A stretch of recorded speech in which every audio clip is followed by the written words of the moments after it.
So no need for practice.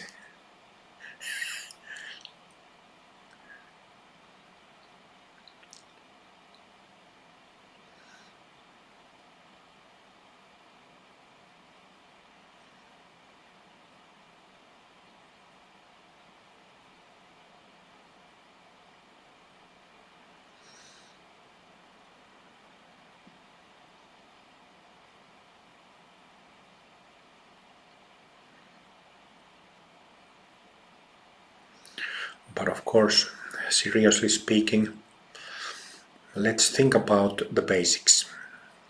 So, we have pure nature. We have inherently, automatically, naturally, we have this pure nature. Pure nature is the same as Buddha nature, Christ-like nature, God-like nature, sacred nature, perhaps you could say. We all have it.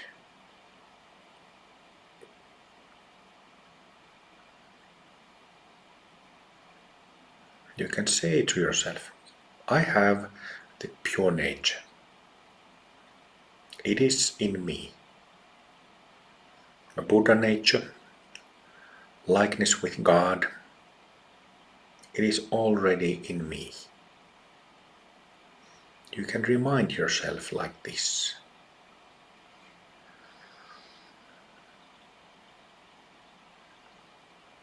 Everybody else also has the same pure nature. All beings and things have this same nature, pure nature.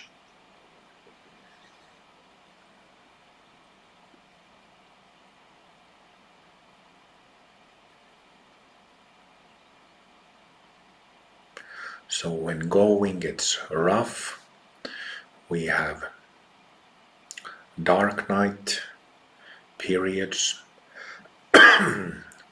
We have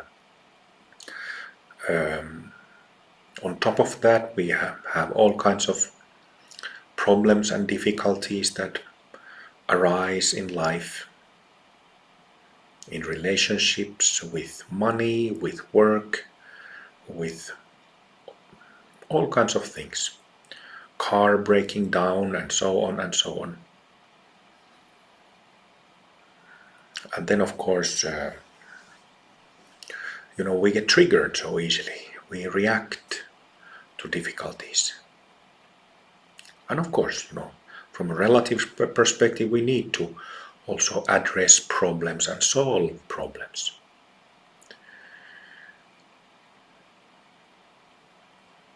But when we react from our deluded sense of self and from our selfishness, habits of selfishness and habits of trauma, then this makes it put something extra into the mix, put something extra into everyday life and solving of those problems. We get carried away.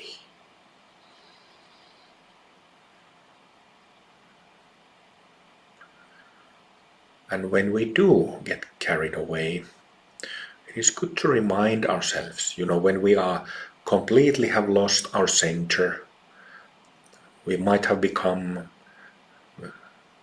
very angry, and therefore we have lost our sense of the body, feel of the body, we have lost grounding. And then we don't know what the hell happened because we reacted so fast, and we might have been in some habit pattern for days, weeks. First thing to clarify is the view. First thing to clarify is the fact that I have pure nature.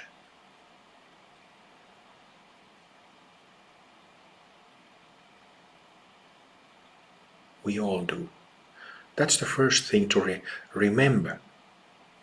Because this view, the Sanskrit term for the view is darshana. Darshana.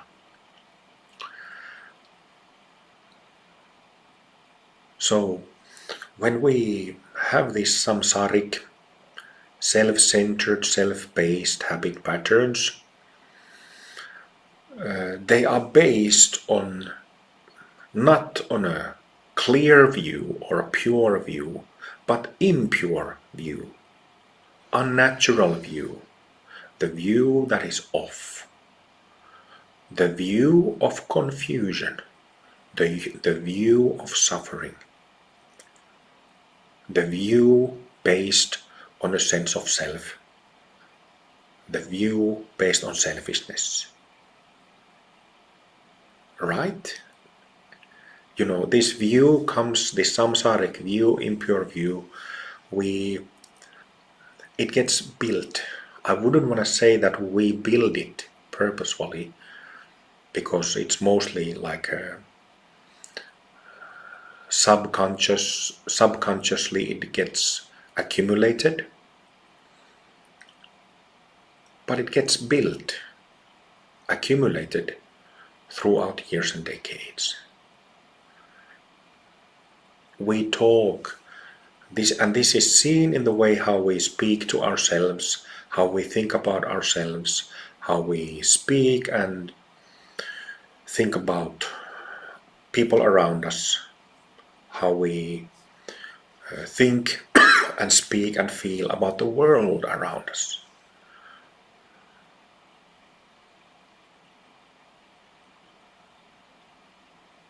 And that view is based on this sense of self. I was speaking about emptiness and selflessness, ignorance and wisdom a moment ago.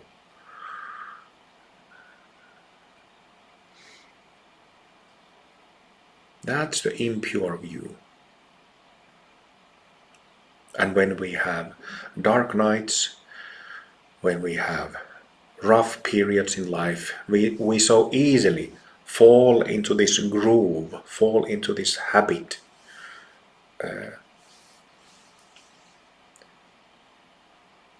Where things are according to this impure view.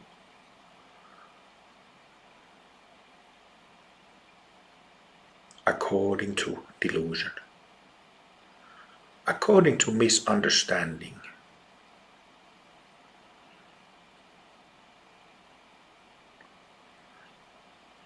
So it is actually when we also have these affirmation practices, samyama practices. There is the pure psyche, pure self-affirmation, happiness, wishing happiness to oneself, some other affirmations. But there are so many teachings out there of affirmations that interrupt this impure view. And this is, of course, something that in classical texts is spoken about all the time by many masters.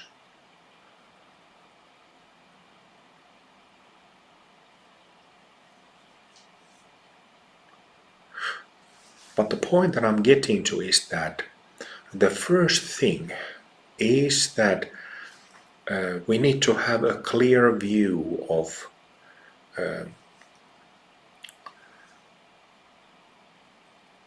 our fundamental state, of our true state.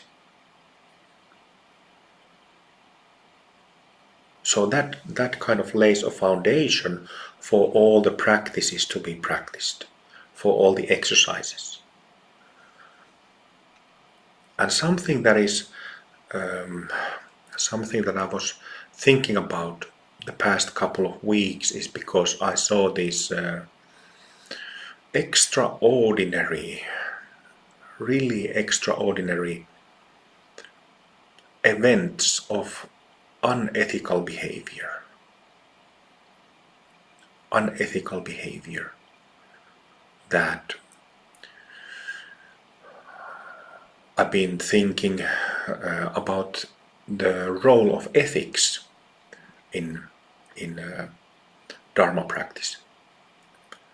In yoga, on the Hindu side of things, ethics are called yama. And in Buddhism, ethics are called shila. Shila.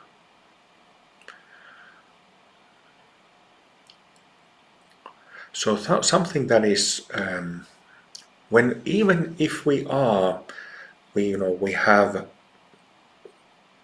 a sense of self delusion that we are on zero bhumi, perhaps we haven't even had the first awakening yet, and we might have lots of negativity, lots of doubt about things, lots of cynicism about people, the world, about the future, so on. But if we have the view that we understand that we have a Buddha nature, that we have a pure self, pure being, free being, and if we understand that this pure being, this Buddha nature, Christ-like nature, God-likeness, that it comes with ethics,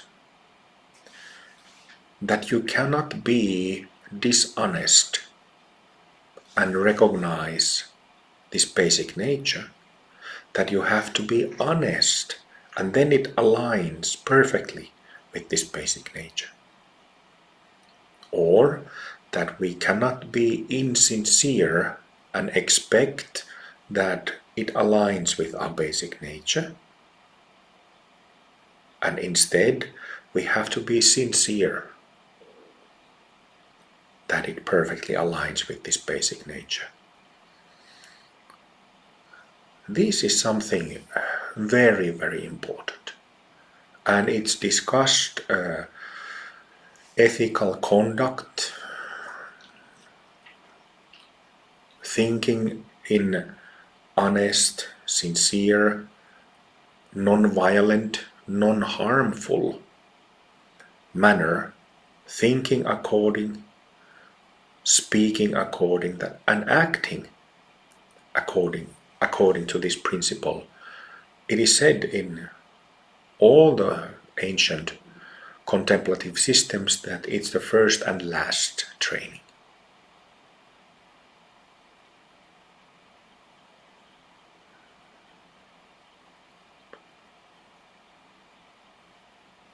It's the first and last training, exercise, practice. Even if you have brilliant practices like those of Rainbow Body Yoga or Amrita Kriya Yoga or all these things, but if we are ethically in questionable state, you lie every now and then, just lie a little bit about something to somebody,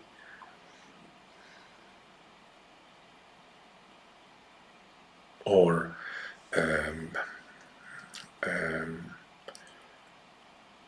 want to affect somebody else's independence or actions, manipulating a little bit somebody.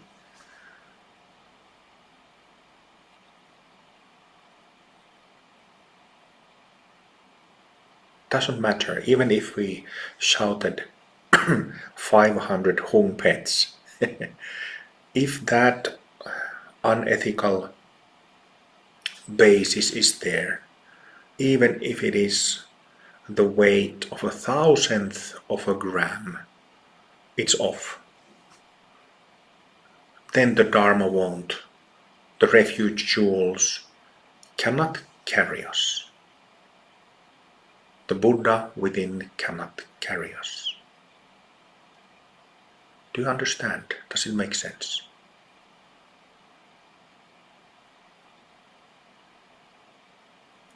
It's kind of like saying that you know, from absolute perspective, our basic nature is loving, has love for all beings, even for those who want to harm you, do you harm, or who have spoken evil of you or mean things of you. So if you want to know this Buddha nature, true self, God within us, and then you say that, yes, I am cultivating a universal love, this complete perfect love for all beings, but then there is some little hate towards somebody or some people. That's not going to work either.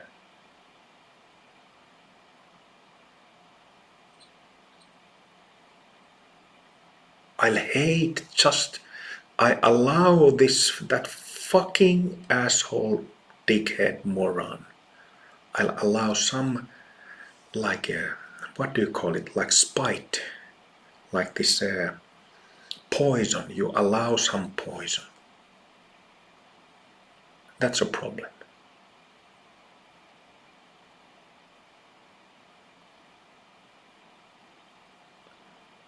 From relative perspective, though,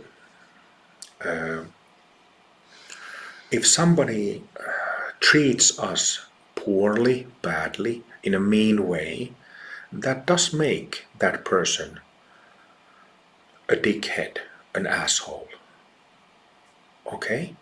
But what I'm talking about is that do you understand if there is the ignorance coming from sense of self, from self-illusion, or if there is some poison, emotional poison coming from our selfishness.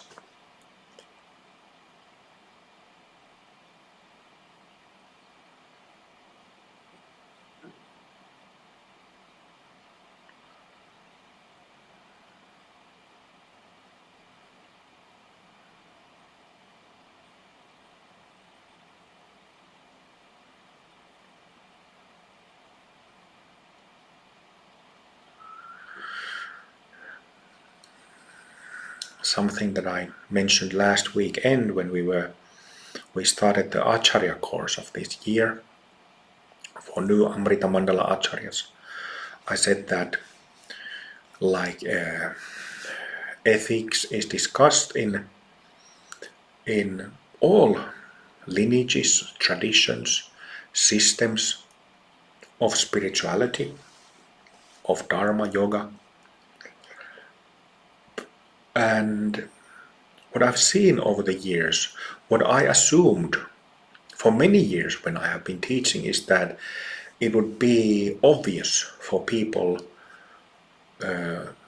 ethical conduct in on the level of thought, speech and action, that it would be obvious for people.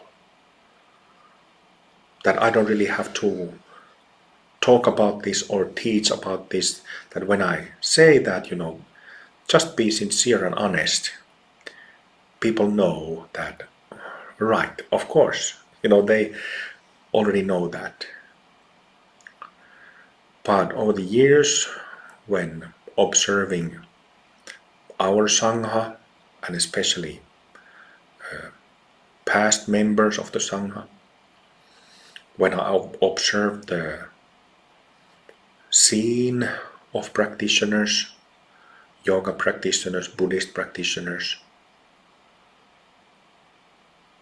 many times I've observed that, okay, these people have no idea about ethics. No idea. No idea of what sincerity, this and honesty and non-violence, what they are and how important it is to have that alignment.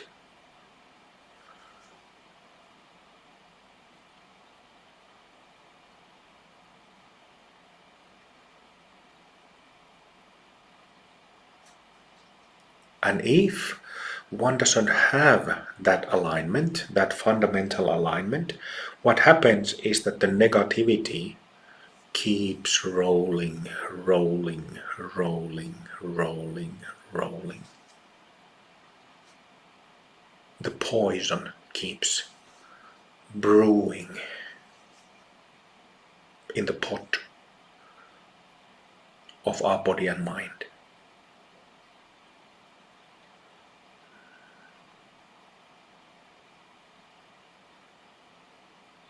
And it just, even if you have high teachings, whatever highest yoga teachings from whatever lineage, if that basis is off, you will not be able to put an end to samsara. So we will create these obstacles ourselves. We will prevent, even if we had excellent karmic connections and we have been fortunate to receive teachings that could take us to Buddhahood in one lifetime, if we have the basic necessities of having a home, having food, having money, enough money to live, and even if we have health, we can sabotage it completely by unethical conduct.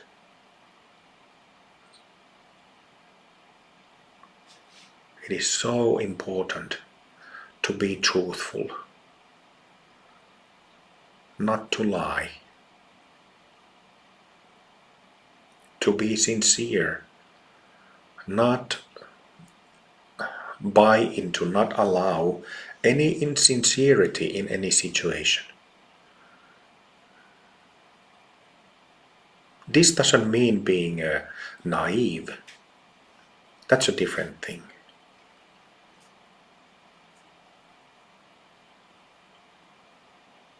But sincerity.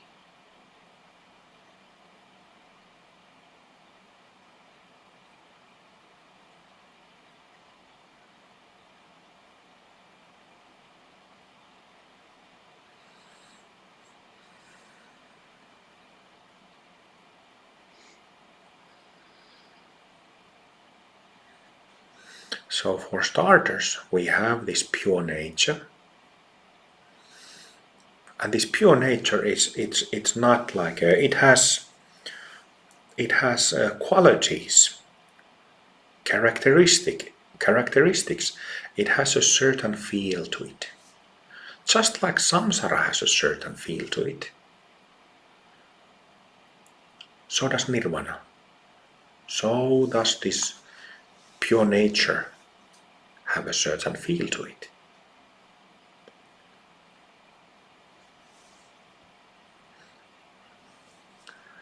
If and when samsara is marked by selfishness, a negativity, a greed, anger, jealousy,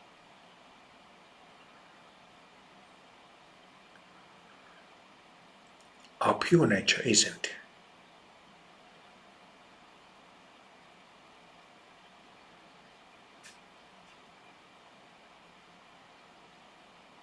Why it isn't? Because there is no delusion there.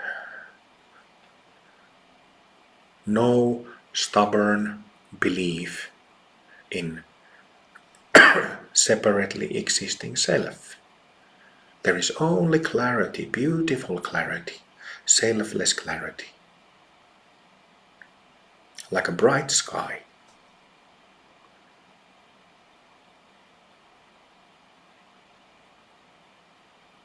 Like a bright, clean window. Like a clear diamond.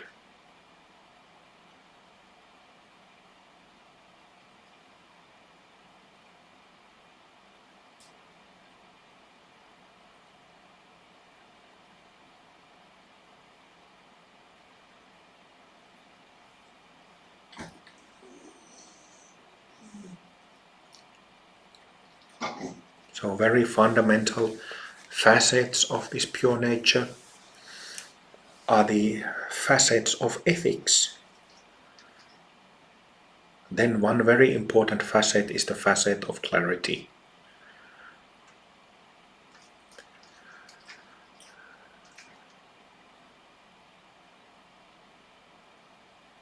Facet of clarity. Or wisdom. Jnana prajna. And then that's the first of the 5 kleshas. Avidya klesha, the poison of ignorance. Then there are the 4 other kleshas.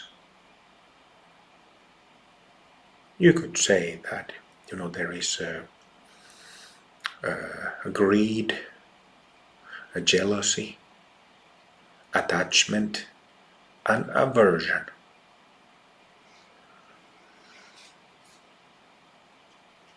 Really wanting something, really wanting to avoid something else. Wanting more and more. And then being jealous towards others when they have something and you don't.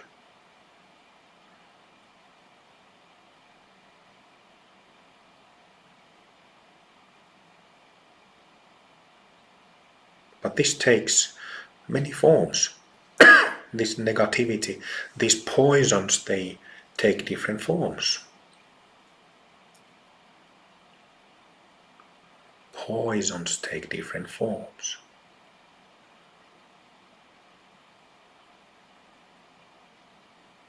When we blindly react, the poisons rule.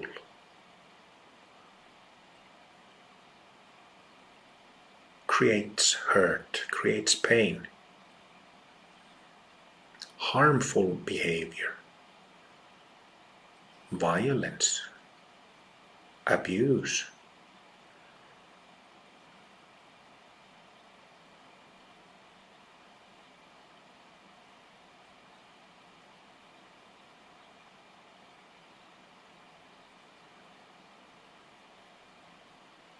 But in pure nature, such actions, words or thoughts are not like that. So there are facets. Even when things get, heated? Do you say heated up? Can you say that? When things, there is some intense situation or circumstance, instead of agitation, basic equanimity.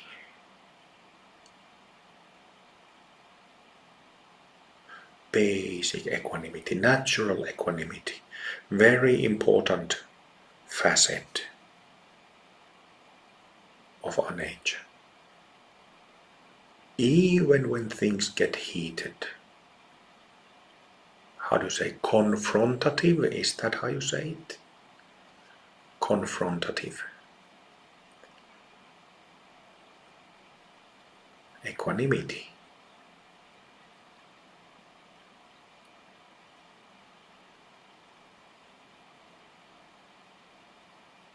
Equanimity are the legs of a Buddha.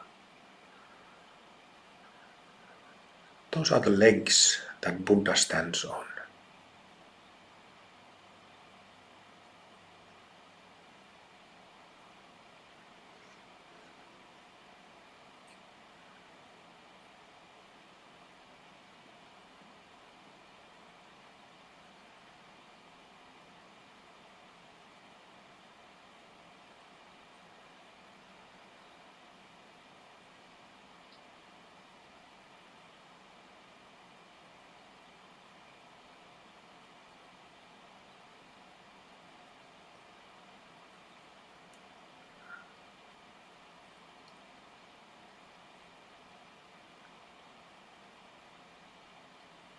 These are our own true legs.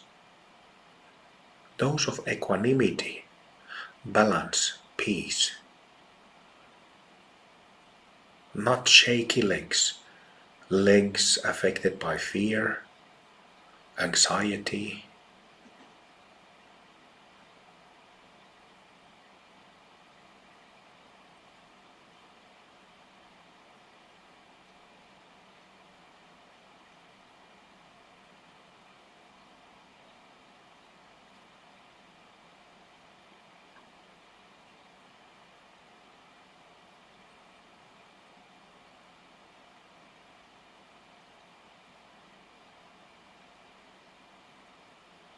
fundamental peace.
Restlessness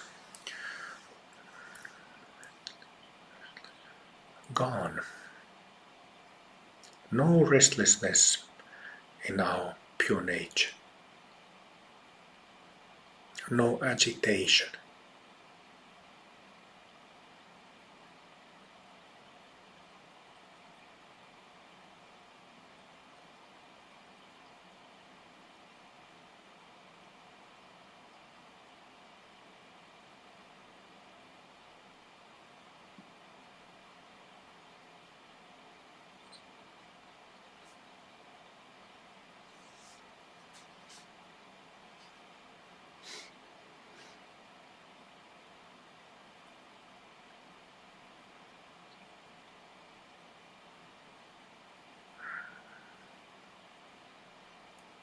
May all beings, may all beings enjoy this peace,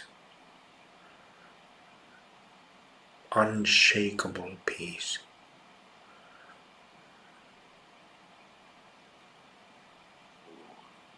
Perfect equanimity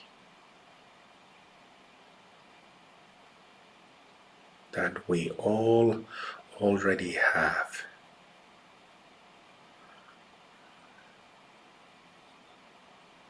That we all already have.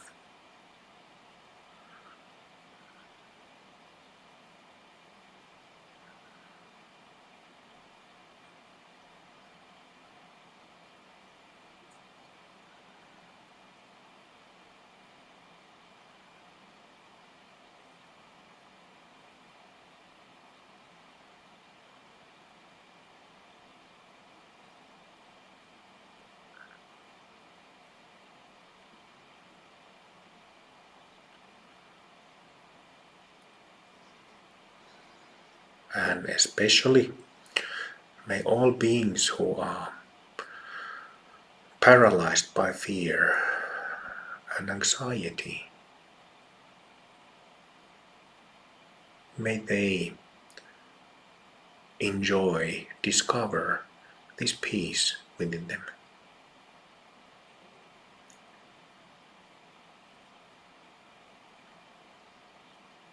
Everybody out there who is struck by fear and anxiety, may they have peace.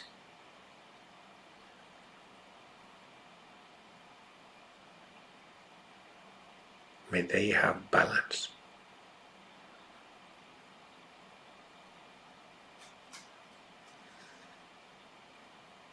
So many people who, due to psychological trauma,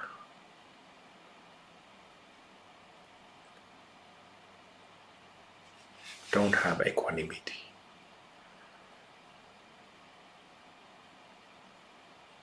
Even in safe, peaceful circumstances, they don't know peace. Always anxious, always fearful,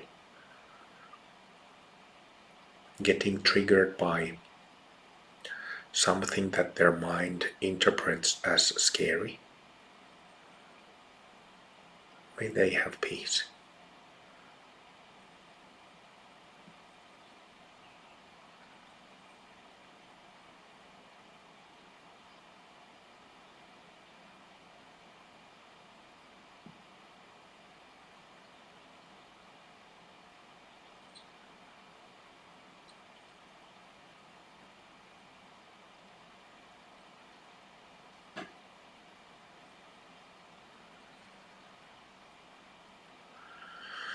And knowing that for many people,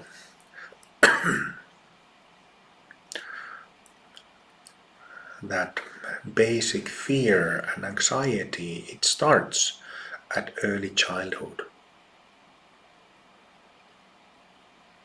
May all children, human children, animal children, may they have peace. May they have balance. All the children of the world.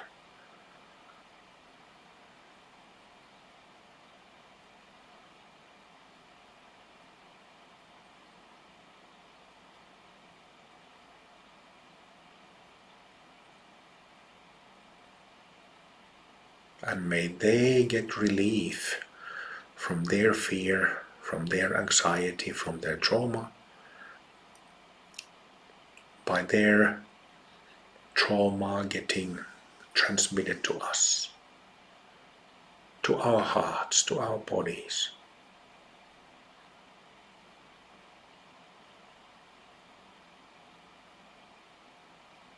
May the fear and anxiety of traumatized children fly into our hearts, fly into our bodies.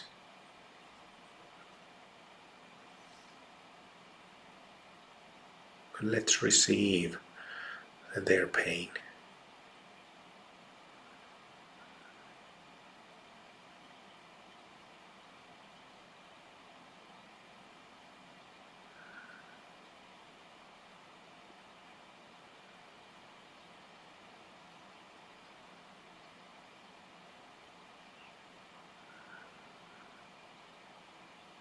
So much of it.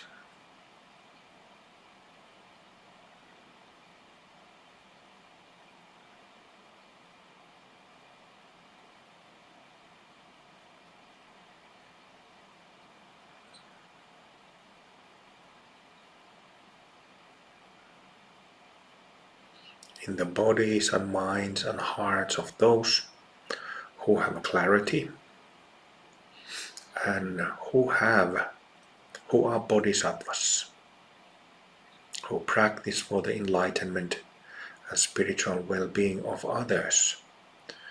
In such practitioners' body, mind and heart, the pain that we invite from others, it gets transformed into pure energy, pure light. This is Tonglen practice, taking the suffering of others and then sending them back light and blessings.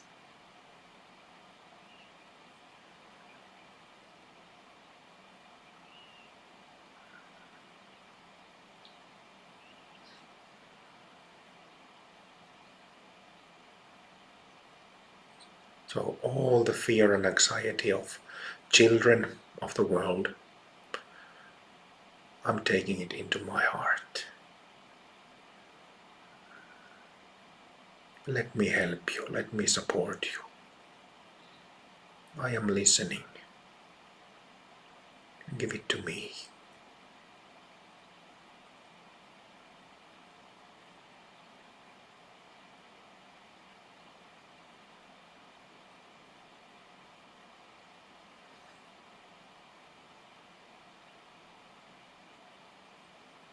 All of it.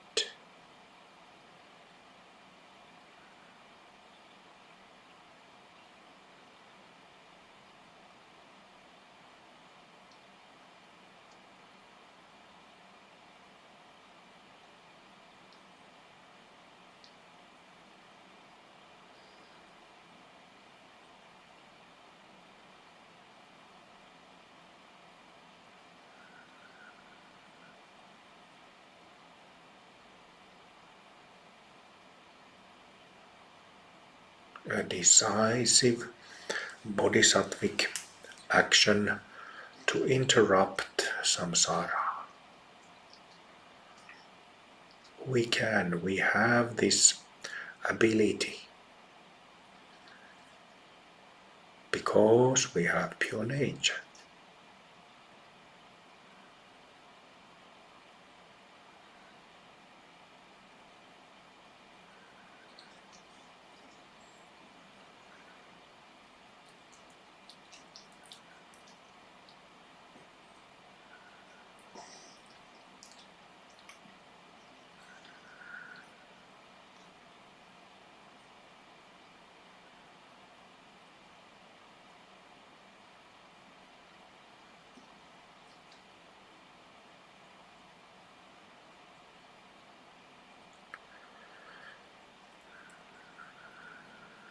When we practice Tonglen, we could use some visualizations like taking the fear and anxiety, in this case, fear and anxiety of little children, into our hearts in the form of dark smoke or black smoke, like a dark substance like that.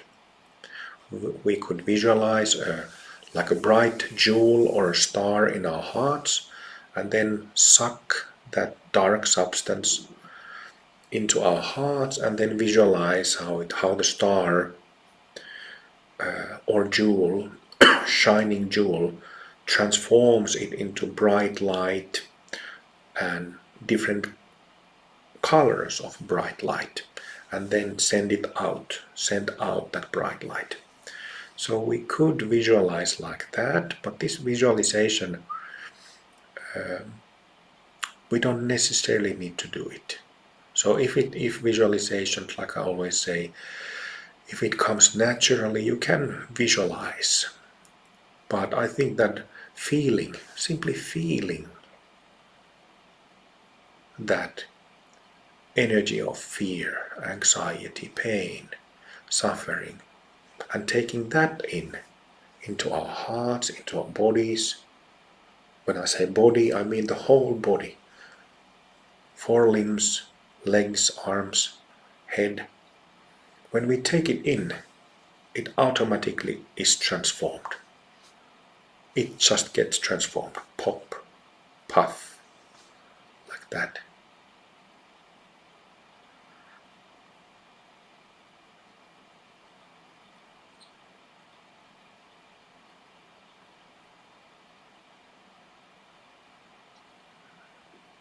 And then what happens when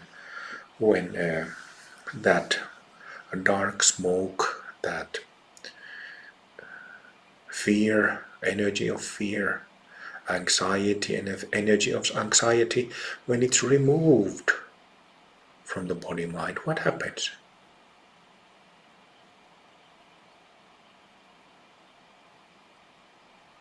The pure nature in them, in this case the children, or whoever you are practicing for in your Tonglen practice, appears. They already have blessings then.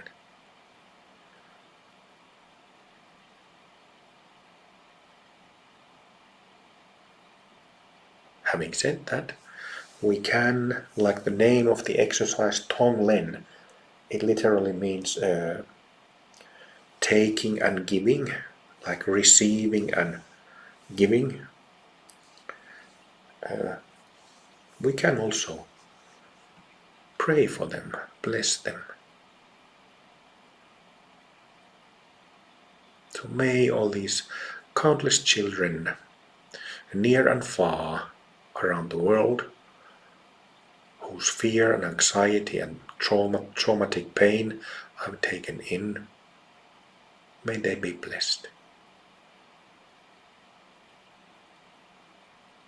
May they be blessed.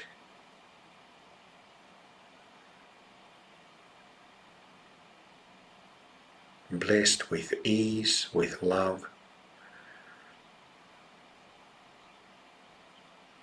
with rainbows, with joy, with happiness, playfulness.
So, what about the facets that we have now revealed of our nature through this bodhicitta exercise, through this Tonglen practice?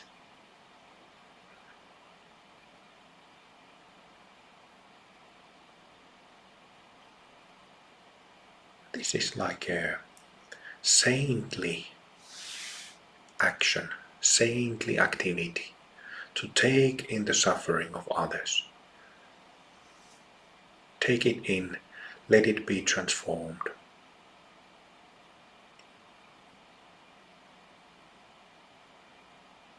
Other very important facets, those of kindness,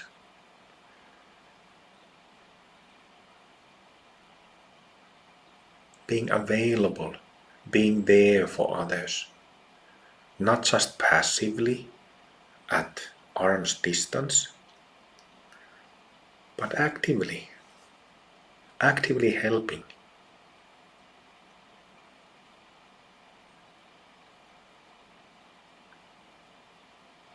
Not only being aware of the pain and suffering of others, but doing something about it. I'm at loss of words.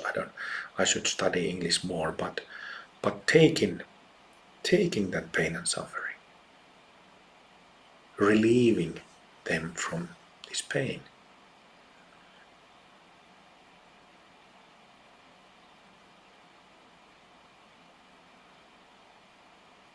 So real kindness, real love, real compassion, real concern of the spiritual well-being of others.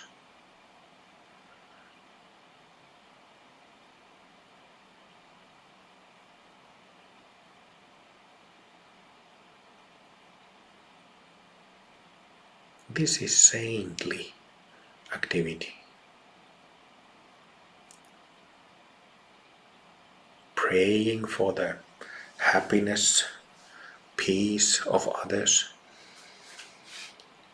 all this bodhisattvic activity. This is what saints do, what siddhas do, what Jesus did.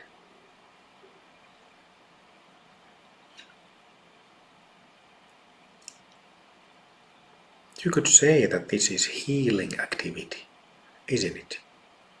Healing activity.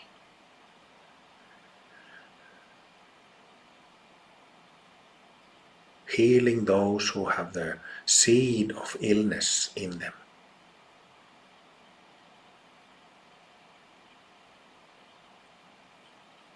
The seed that might already be sprouting, growing, taking forms and expressions in the form of poisons.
And then maybe last of the facets that I'll cover in this session is a very important one, which is related to that selflessness, that clarity, which is discrimination. The ability to discriminate between things and actions.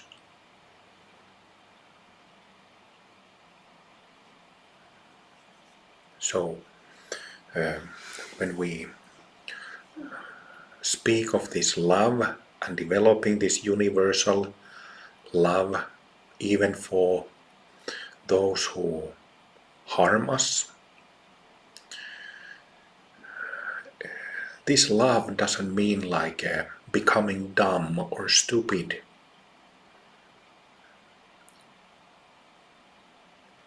It doesn't mean becoming irrational or what's the word? Unreasonable? What's the word of when somebody is reasonable? Is it unreasonable? Is that a word? Well, I hope you understand what I mean. So, if we have a saint, a Buddha, and there's somebody who wants to take advantage of them, they have that hidden motivation to take advantage.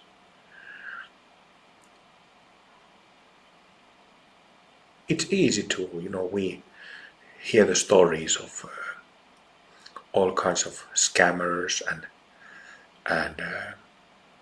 what do you call that?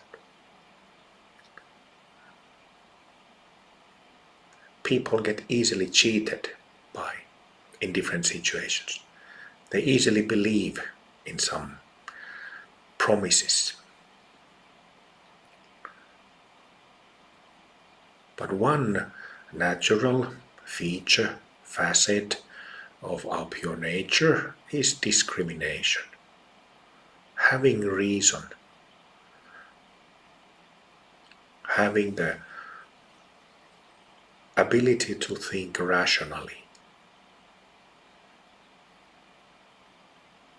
And that's like a facet of that clarity of mind, selfless clarity.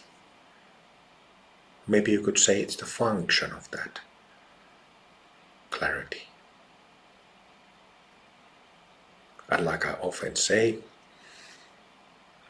one of the one of the two main bodhisattvas of Mahayana Buddhism, the other one is Avalokiteshvara, and the other one is Manjushri.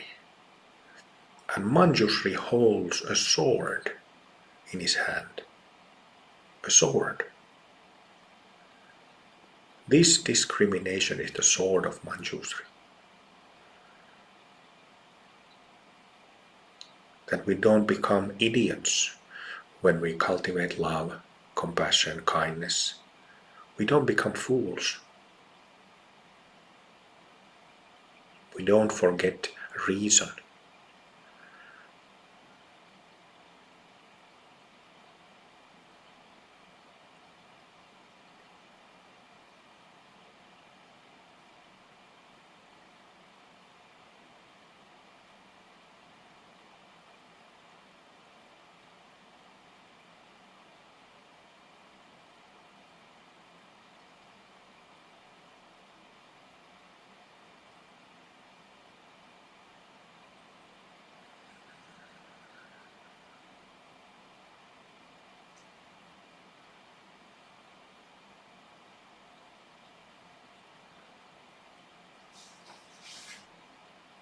May all beings benefit of our practice. May all beings, all countless beings, may they get the benefit of our practice.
All right, let's lie down.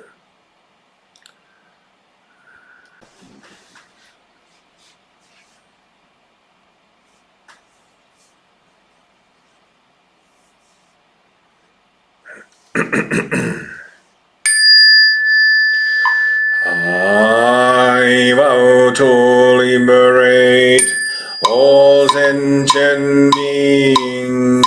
I vow to end all self-based confusion. I vow to exercise the Dharma that frees. I vow to attain the great perfection. I vow to liberate all sentient beings. I vow to end all self-based confusion. I vow to exercise the Dharma that frees. I vow to attain the great perfection. I vow to liberate all sentient beings. I vow to end all self-based confusion. I vow to exercise the Dharma that frees. I vow to attain the great perfection.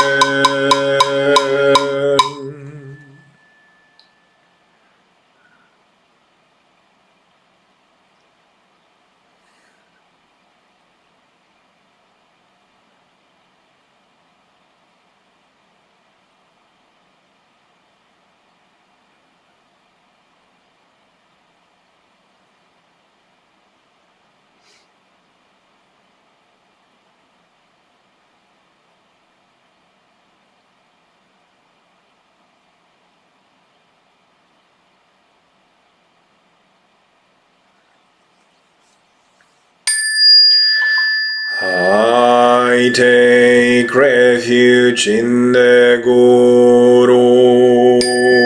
I take refuge in his pure land. I take refuge in the Buddha. I take refuge in the Dharma. I take refuge in the Sangha. I take refuge in the Guru. I take refuge in his pure land. I take refuge in the Buddha. I take refuge in the Dharma. I take refuge in the Sangha. I take refuge in the Guru. I take refuge in his pure land. I take refuge in the Buddha. I take refuge in the Dharma. I take refuge in the Sangha.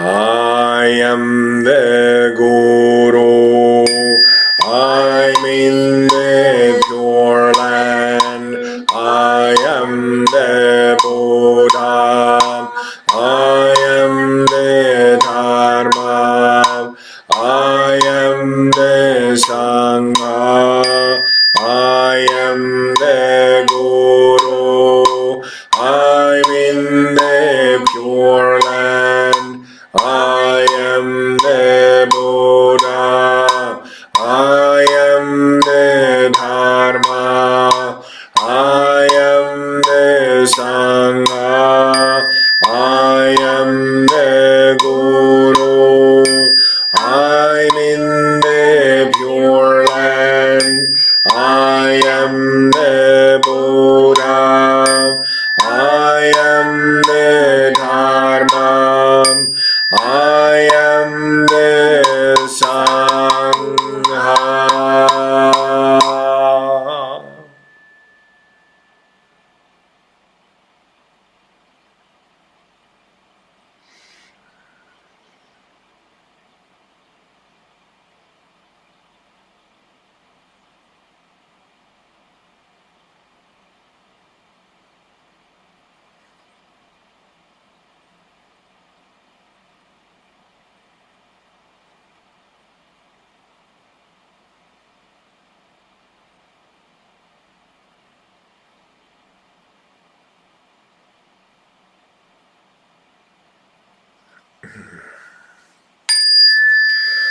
May all beings be free. May all beings be free. May all beings be free.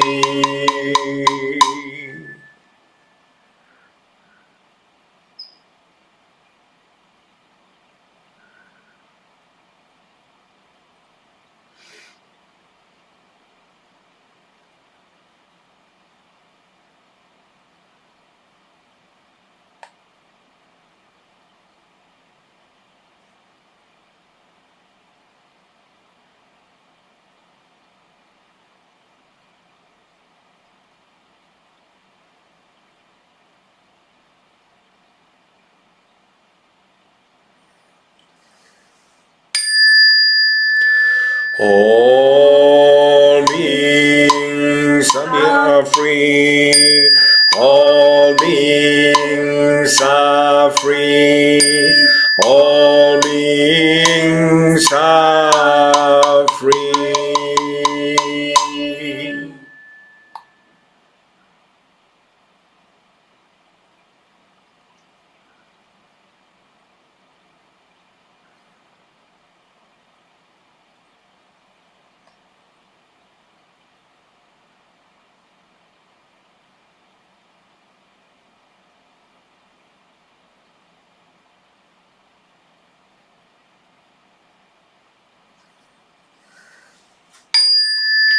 May all beings receive my accumulated merit. I dedicate the merit to the refuge and to all sentient beings.